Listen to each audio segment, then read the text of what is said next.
Finally, after years of nerd culture's rise, the honorless exploitation and bastardization of IP, and the shameless corporatization of the video games industry, video games have reached yet another stage, the wholesome embrace of the silver screen, where characters of legend and the heroes of tomorrow will inspire generations to come.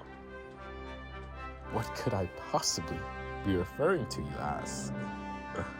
Well, my dear friend, allow me to introduce you to video games' next frontier.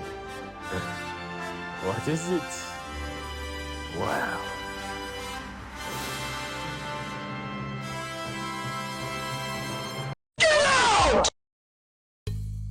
Jokes aside, video games are taken more seriously than ever before, with dedicated fans consuming the endless waves of sequels, remasters, remakes, spin-offs, animated movies, live-action movies, toys, cards, virtually anything. You're doing this on purpose to me!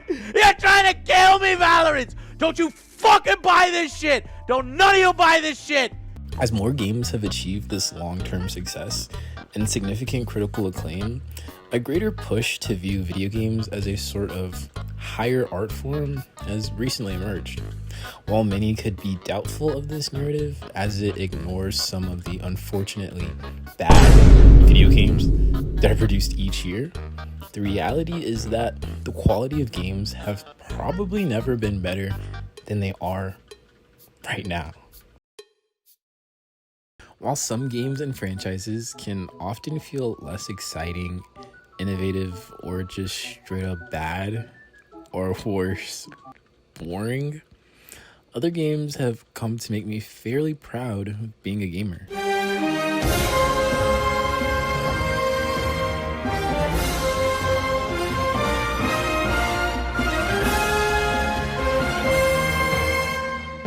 I recently watched the Lord of the Rings trilogy for the first time, and while I absolutely loved seeing the Siege of Minas Tirith and Return of the King, and just overall enjoyed the movies, the experiences I had playing as Talion, sieging fortresses in Middle-earth Shadow of War, were quite frankly unmatched. You fight for Mordor! You fight for the Bright Lord!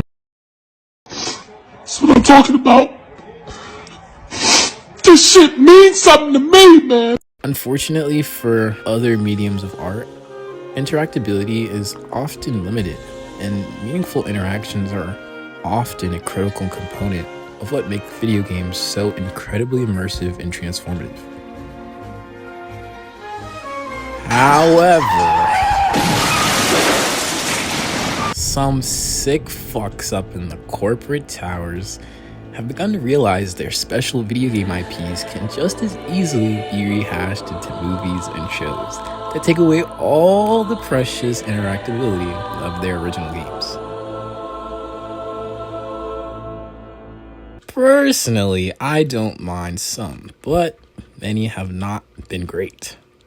And the future is certainly uncertain about one of the more recent anthology series. Amazon's Secret Level was created by a bunch of people, but notably Tim Miller, who's responsible for this atrocity, Deadpool, and Netflix's Love, Death, and Robots. His projects also include the Sonic trilogy and other works of varying mediocrity. In a similar vein to his work on Love, Death, and Robots, Secret Level is another anthology series that attempts this time to serve as a sort of celebration of video games.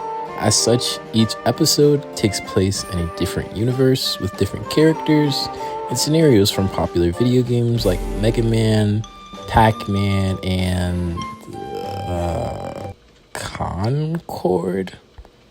The fuck is... Here enters problem one that I have with the show. What the fuck are these games? I mean, no disrespect to the classics like Mega Man or Pac-Man, but Concord, a game that you literally cannot play anymore for the foreseeable future. And I mean, okay, no disrespect to D&D, but Dungeons and Dragons is hardly the franchise that comes to mind when thinking about video games. Large outliers excluded, of course. Episode 11 also features the unreleased game Exodus that was revealed during last year's Game Awards, which hardly felt like something worth celebrating given it's literally not even out yet. Problem number 2. Okay, I will preface this by stating that yes, I know the goal of an anthology series is to provide brief glimpses into these worlds. But man, why did they absolutely blue ball every Mega Man fan possible by making one of the shortest episodes for this iconic character? Episode 12 featured Spelunky, a game I have yet to play, and it too struggled with the same short runtime, accompanied by shallow storytelling. And I'm not even gonna lie, I'm not gonna continue complaining because I barely remember the second half of this first season.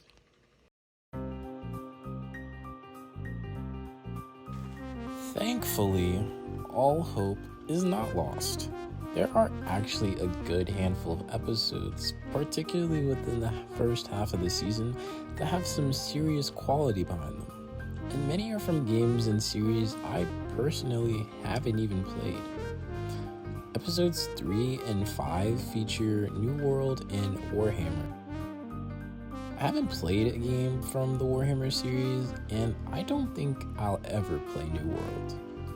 Nevertheless, these episodes did an excellent job presenting the general premise of the game worlds, important mechanics, and incorporating many aspects of the gameplay. When you watch the Space Marines gear up for their suicide mission, you can tell it's just business as usual. Chaos, blood, and war.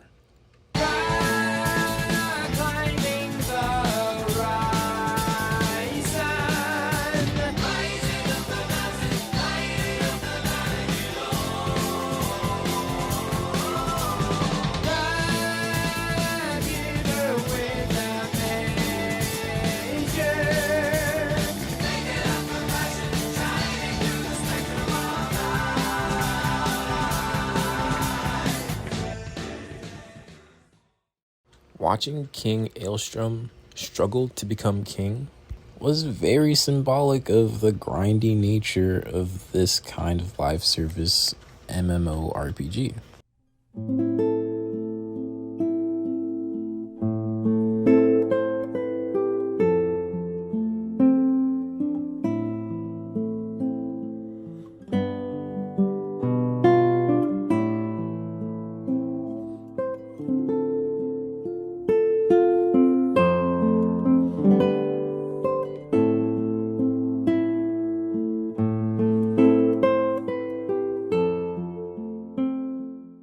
While the reception to this first season was pretty mixed, I'd like to hold out hope that Tim Miller and his team can do justice to more video game franchises in the future.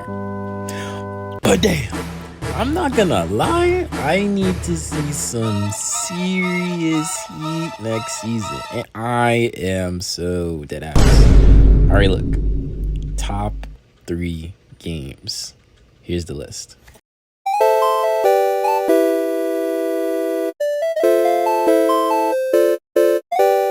Resident Evil. Tim, if you're watching this, I doubt you are, but I know you're already planning to put Resident Evil in secret level, and if you're not, well, I guess Capcom probably isn't willing to pay y'all enough. Tough. Metal Gear episode. Get Kojima. Get David Hayter. Fuck Konami. Make it happen.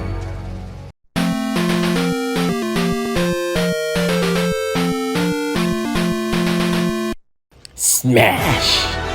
And if I have to explain to you why this needs to be an episode, then you probably don't like video games. And also Nintendo, where the fuck are your games at? And why are they not in secret level already? Okay, bye.